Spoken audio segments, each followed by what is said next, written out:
Hello friends, मैं उज़ैफ़ा सूफ़ी स्वागत करता हूँ अपने चैनल पे। आज हम बात करेंगे करियर के बारे में। तो करियर के बारे में अगर मैं बात करूँ तो मैंने बहुत सारे इंटरव्यूज़ दिए, बहुत सारी कंपनी से भटका हूँ।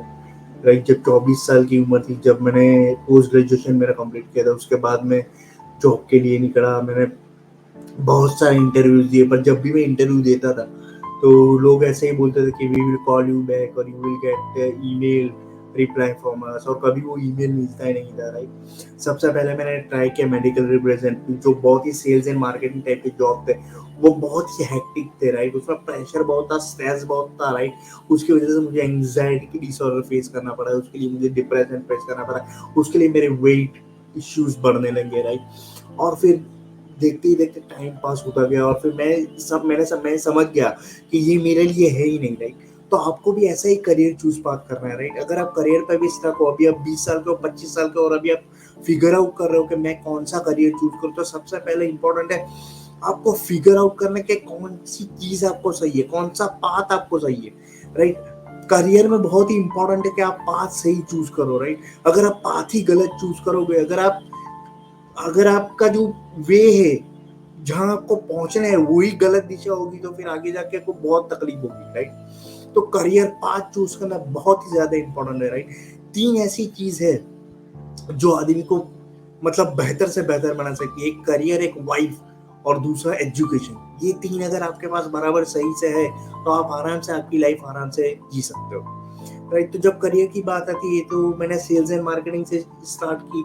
उसके बाद मैं आगे बढ़ता गया, फिर मैंने कॉल सेंटर भी ट्राई किया, बीपीओ ट्राई किया, right, as a Tata consultancy services, right. उसमें मैंने जॉब किया, 3 साल के लिए जॉब किया। उसमें मुझे थोड़ा एक्सपोजर मिला, थोड़ा मुझे कॉर्पोरेट ट्रेनिंग वगैरह कुछ मिला, क्या चल रहा है कॉर्पोरेट में, कितना पॉलिटिक्स होता है, वो बहुत कुछ मैंने जाना। बहुत सारी नई चीज सीखा, कैसे कम्युनिकेशन करते हैं, कैसे अपने आप को इम्प्रूव करते हैं, कैसे डेवलपमेंट स्किल्स करते हैं, कैसे नया कुछ कोर्स सीख सीख के आगे बढ़ सकते हैं, कौन कौन सा सर्टिफिकेशन अवेलेबल है, वो सब मैंने बहुत कुछ सीखा जब मैं टीसीएस में था, राइट। तो टीसीएस की जर्नी 3 साल की चली। उसके बाद नेक्स्ट ब्रेक थ्रू है मेरे मेरे करियर का है, वो फाइनेंस में है। और फाइनेंस में मैंने जाना कि ये बहुत ही बेहतरीन करियर ऑप्शन है। अगर आप वर्क के लिए, अगर आप करियर के लिए आप सोच रहे हो, तो फाइनेंस बहुत ही बेहतर है, क्योंकि इसमें पैसा भी बहुत है, प्लस आपको कम काम में आपको इनकम और रिटर्न ज्यादा मिल सकती है। फॉर एग्जाम्पल, अगर आप म्यूचुअल फंड में जाओ, तो म्यूचुअल फंड में आप एमफी डिस्ट्रीब्यूटर आप बन सकते हो, mutual fund distributor, right. NISM certification pass out करके, एमफी की एग्जाम्स क्लियर करके आप म्यूचुअल फंड डिस्ट्रीब्यूटर बन सकते हो। और अगर आप म्यूचुअल फंड डिस्ट्रीब्यूटर बनोगे, तो आपको ऑपरेशंस में आपको चांस मिलेगा। ऑपरेशंस में चांस मिलेगा आपको, फिक्स टाइमिंग होगा 10 to 6, राइट। मार्केट क्लोज होता है 3 बजे के आसपास, बाकी के आपके जो काम है वो रूटीन वर्क होता है, ऑफिस वर्क होता है, वो आराम से आप निपटा के आराम से 15,000 तो आराम से आप कमा सकते हो पर महीने, पर मंथ। तो ये मैंने सीखा कि फाइनेंस पे बहुत ही पैसा है, फाइनेंस पे बहुत ही नॉट इवन से इजी गो है, और फाइनेंस में मतलब आप सिक्योर हो। इन वन पॉइंट आप सिक्योर हो। तो मैंने 3 और 4 साल यहाँ फाइनेंस में गुजारे, और मैं सोचता हूँ कि फाइनेंस ही बहुत ही बढ़िया एक ऑप्शन है। आप स्टॉक्स में जा सकते हो, स्टॉक मार्केट में आप इक्विटी डीलर बन सकते हो। जब आप म्यूचुअल फंड में एक्सपर्ट हो जाओगे, तो आपको एक और एग्जाम देनी होगी, जिसकी वजह से आप फिर इक्विटी डीलर बन सकते हो। मगर फिर आप यहाँ जब आप म्यूचुअल फंड डिस्ट्रीब्यूटर बनोगे, तो आप दूसरों को रिकमेंड भी कर सकते हो कौन सा फंड ज्यादा है, राइट। कौन सा फंड अच्छा है, किस में इन्वेस्ट करना अच्छा है, किस में लॉन्ग टर्म इन्वेस्टमेंट है, कौन सी एसआईपी चालू करनी है वगैरह, पूरा खुद का कंसल्टेशन भी स्टार्ट कर सकते हो। तो ये फाइनेंस बहुत ही बेहतरीन ऑप्शन है, अगर आप करियर के पॉइंट में आप चूज कर रहे हो, राइट। अगर आप स्टॉक मार्केट में हो, तो फिर आपका आपका टाइम भी इतना मिनिमम ही है, 10 10 बजे जाना है, 3 बजे मार्केट बंद हो जाता है, और उसके बाद आप वहां कर सकते हो, इंट्राडे कर सकते हो, ट्रेडिंग कर सकते हो, राइट। बहुत ही ज्यादा ऑप्शंस है फाइनेंस में। और फाइनेंस में मेन प्रॉब्लम क्या है कि अपने इंडियन एजुकेशन में फाइनेंस की लिटरेसी बहुत कम है, लोगों को बहुत कुछ पता ही नहीं है फाइनेंस के बारे में। तो मैंने ऐसा सोचा कि ये चैनल पे मैं फाइनेंस के लिए वीडियोस बनाऊंगा, इन्वेस्टिंग वगैरह के लिए आपको जानकारी दूंगा, आपको नॉलेज दूंगा। Knowledge is power, right. आपको फाइनेंस के बारे में अवेयर करूंगा, financial education is a must. मैंने बहुत सारी गलती की है, मैंने ज्यादातर इन्वेस्टमेंट भी नहीं किया इन माई अर्ली एज, जो मुझे करना चाहिए था। अगर आप भी नहीं कर रहे हो, तो अभी से आप शुरू कीजिए। आप ऐसा ही भी स्टार्ट कर सकते हो, 500 रुपीज की ऐसा भी होती है, 1000 रुपीज की भी होती है, और जैसे जैसे आप बढ़ा सकते हो उतना बढ़ा सकते हो, और लॉन्ग टर्म इन्वेस्टमेंट कीजिए, 3 इयर्स 5 इयर्स इन्वेस्टमेंट आप कीजिए, उससे आपको फायदा होगा। SIP आपको डिडक्ट करना है, आपको जो भी इन्वेस्टमेंट है, आपको जो भी सेविंग कर रहे हो पर मंथ, उसमें से थोड़ा आपको SIP में इन्वेस्ट करना है, और जब आप SIP में इन्वेस्ट करोगे तो वो कंपाउंड इंटरेस्ट, कंपाउंड इफेक्ट उसका काउंट होगा, वो भी आपको नहीं पता चलेगा। पर जब आप ज्यादातर लॉन्ग टर्म इन्वेस्टमेंट करो तो उसके बेनिफिट्स बहुत ज्यादा है। काश मैंने इन्वेस्टमेंट बहुत सारा पहले कर दिया होता, 20 की एज में। काश मुझे फाइनेंशियल एजुकेशन पहले से पता होती। काश मुझे फाइनेंस के बारे में पहले नॉलेज होती, जब मैं 18 साल का, 20 साल का, 22 साल का होता। आज तो मैं कहाँ पहुंच गया होगा। पर फिर भी अभी मैंने स्टेप लिए, आप भी स्टेप लीजिए, इन्वेस्टमेंट स्टार्ट कीजिए, बहुत ही जरूरी है। फाइनेंशियल प्लानिंग बहुत ही जरूरी है, फाइनेंशियल गोल्स बहुत ही जरूरी है।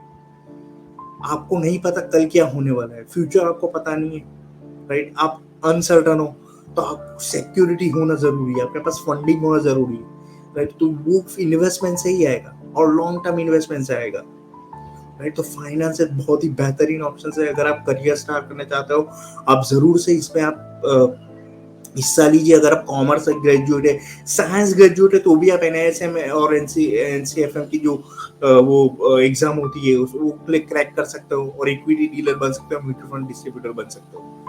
तो बस यही मुझे शेयर करना था कि मेरा करियर कहाँ से गया, क्या मैंने सीखा, राइट। वही बारे में मैं डिस्कस करना चाहता हूँ। कॉर्पोरेट में आप देखें, मैंने जैसे BPO में जो जॉब किया है, TCS में, राइट वगैरह। अगर आप कोई भी कॉल सेंटर में जाते हो, जब कॉल उठाना होता है, वहाँ पॉलिटिक्स बहुत होता है। एक बार अगर आपको उससे देख लिया, मतलब कि इसको सक्सेसफुल नहीं करवाना है, तो आपको डाउन ही वो कंसिडर करेंगे हर बार। आपको हर बार उसको फेस करना होगा, बहुत सारी चैलेंजेस फेस करनी होगी, और जो अमाउंट है वो भी मिनिमम। नो डाउट आप स्किल सीखेंगे, राइट। आप कैसे कम्युनिकेट करना है वो बहुत कुछ सीखेंगे, राइट। पर वो जो वो कभी भी, मैंने ऐसा भी जाना है कि जो भी आप सीखते हैं वो कभी आपको जाया नहीं जाता। आज नहीं तो कल वो आपको हेल्प करता ही है। बहुत सारे लोग ऐसे बोलते हैं कि मैंने एजुकेशन किया, मैंने 1 to 12 स्टैंडर्ड किया, मुझे क्या फायदा हुआ, मैंने साइन थीटा कॉस थीटा वगैरह पढ़ा, क्या फायदा हुआ। अभी आपको नहीं पता चलेगा, पर आगे जाके वो हेल्प करता ही है। एजुकेशन कभी वेस्ट जाता ही नहीं है, नॉलेज कभी वेस्ट जाती ही नहीं है, एफर्ट्स कभी वेस्ट जाते ही नहीं है, राइट। वो कुछ ना कुछ रिजल्ट आपको आज नहीं तो कल देते ही है। जैसे स्टीव जॉब्स ने बोला था कि connect the dots, life will connect the dots. आप उसने कैलीग्राफी सीखी थी, और कैलीग्राफी आप आगे जाके उसको कहाँ काम आई, तो आप ही देख ही सकते हो उसका करियर कैसे बना। वैसे ही आपका करियर ग्राफ होगा, आपको करेक्ट डिसीजन लेना पड़ेगा।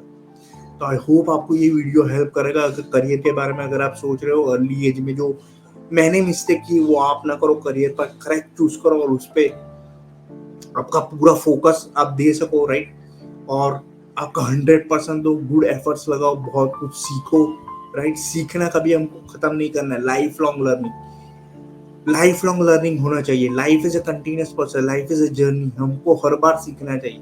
अगर मैं आज कम्युनिकेट नहीं कर पा रहा हूँ हिंदी में अच्छे से बात नहीं कर पा रहा हूँ, तो मैं कोशिश कर रहा हूँ, मैं लर्न कर रहा हूँ, मैं सीख रहा हूँ, राइट। तो आपको भी कुछ ऐसा नया स्किल सीखनी होगी, हर बार आपको डेवलप करना, खुद को बेहतर करना होगा। 1% खुद को बेहतर कीजिए, 365% बेटर होंगे नेक्स्ट ईयर।